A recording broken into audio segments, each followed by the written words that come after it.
Douche froide pour les patients présentant une sclérose en plaques sensible à la chaleur. Il suffit d'une douche, d'un tabouret en plastique sur lequel on puisse s'asseoir et surtout, le plus important, la montre. Voilà, la montre qui est ici et qui va donner l'heure de départ de cette douche thérapie. Alors, c'est pas seulement les jambes, mais aussi tout le bas du corps, et voire même un peu le tronc. Petit à petit, il va s'en mettre un peu partout. Et l'idée, le secret, c'est que ça va durer une demi-heure. Pourquoi la douche était moins efficace? J'ai mis 30 ans à répondre à cette question. Pourquoi la douche était moins efficace que le bain froid qu'on leur fait dans une baignoire avec de la glace? Or, la douche, elle est presque aussi froide. Cette glace, elle n'a pas un effet aussi considérable qu'on le dit, puisque l'eau ne descend que vers 10 degrés quand on l'a rajouté. Donc, en théorie, la douche devrait faire aussi bien. Et pourquoi elle ne le faisait pas aussi bien? Parce que souvent, on arrête la douche au bout de quelques minutes. Alors que l'idée, c'est actuellement ce que font les sportifs après les matchs, ce qu'on fait avec les scléroses en plaques dans la baignoire, c'est au moins 20 minutes, et comme c'est quand même pas aussi froid que le bain froid avec des glaçons, on met une demi-heure, bon poids. Derrière aussi, on met, voilà, dans le dos, ici, donc il y a des conséquences importantes, conséquences physiques, mais aussi conséquences immunologiques. Il faut voir l'article de Coyle sur Clinical and Immunological Effect of Cooling in Multiple Sclerosis, avec l'accent, et qui vous donne qu'il y a des effets cliniques, y compris sur la vue, l'acuité visuelle, y compris sur la spasticité, y compris sur tout un tas de symptômes comme la vitesse de marche,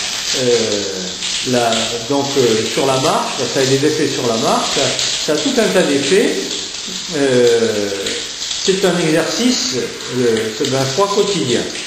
Alors l'intérêt d'avoir un maillot et l'intérêt d'avoir des vêtements, c'est qu'on peut peut-être coincer la douche quelque part, de manière à... Donc on peut coincer la douche quelque part, de manière, voilà, à relaxer les bras, voilà, et puis se reposer un petit moment, par exemple 2 minutes dans cette position tranquille, là, voilà, donc ça permet au corps qui est tout froid, et qui se refroidit par évaporation, c'est le principe du frigidaire. Donc même si l'eau coule pas en permanence partout, il y a un froid qui est permanent. Relaxez bien donc les mains et les bras. Et puis après, au bout de quelques minutes, quelques instants, on peut changer la place, par exemple le mettre derrière, le coincer à l'arrière du maillot. Donc repasser un coup partout, puis le recoincer ailleurs. Voilà. Une fois qu'il tient, ben, on le lâche et on relaxe les bras. Voilà. Là il tient. Oui. Voilà.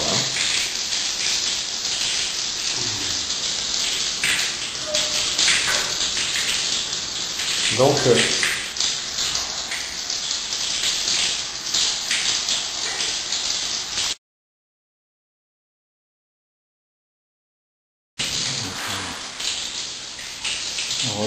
de temps en temps, on en remet une petite couche un petit peu partout. Et puis on le coince à un moment donné, à un endroit ou à un autre, pour se relaxer pendant un petit moment.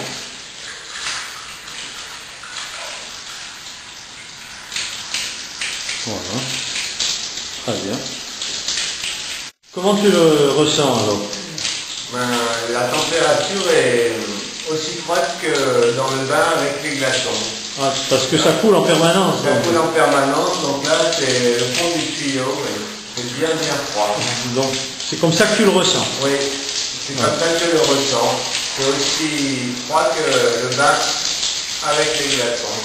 Là, on en est à combien de temps là Oh, mais ça fait déjà 3 heures.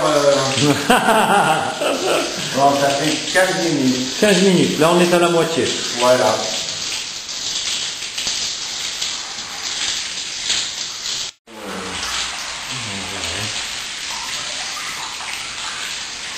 Donc là, on a mis un thermomètre pour voir un petit peu à combien ça tombait. Il semblerait que ce soit vers 16 degrés.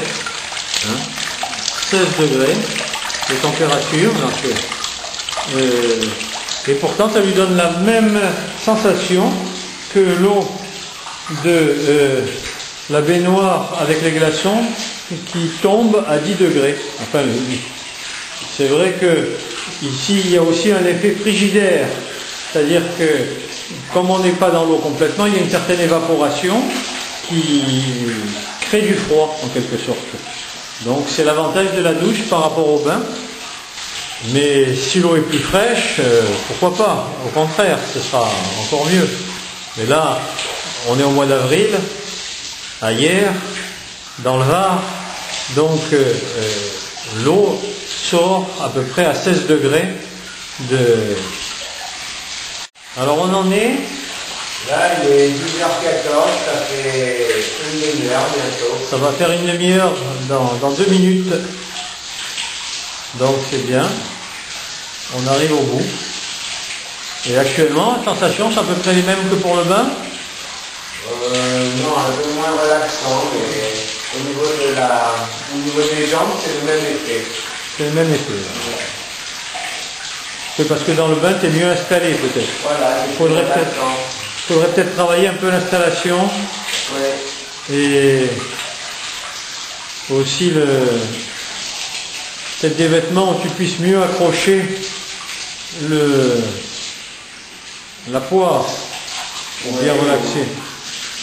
Alors, on en est où là maintenant? Ça y est, C'est fini. Voilà. Fini.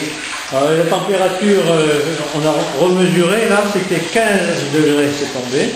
Voilà, ben on va arrêter. On va se sécher. Voilà. Le meilleur moment, c'est maintenant. Les sensations par rapport, ça fait combien? Ça fait un quart d'heure, 20 minutes? Ça fait un quart d'heure, 20 minutes que je suis sorti de la douche froide. Oui. Mais les effets sont les mêmes que le bain froid. Je me sens reposer des jambes, les jambes plus souples, presque prêtes à marcher. Très bien. Donc c'est à faire hein, régulièrement. Ah oui, c'est à faire, donc tous les jours si possible. Ouais. Avec que de l'eau froide. Que de l'eau froide, voilà. C'est que c'est très simple à faire, il suffit d'avoir une douche et de faire couler l'eau froide.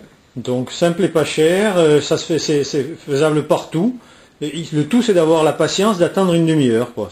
Encore faut-il le faire.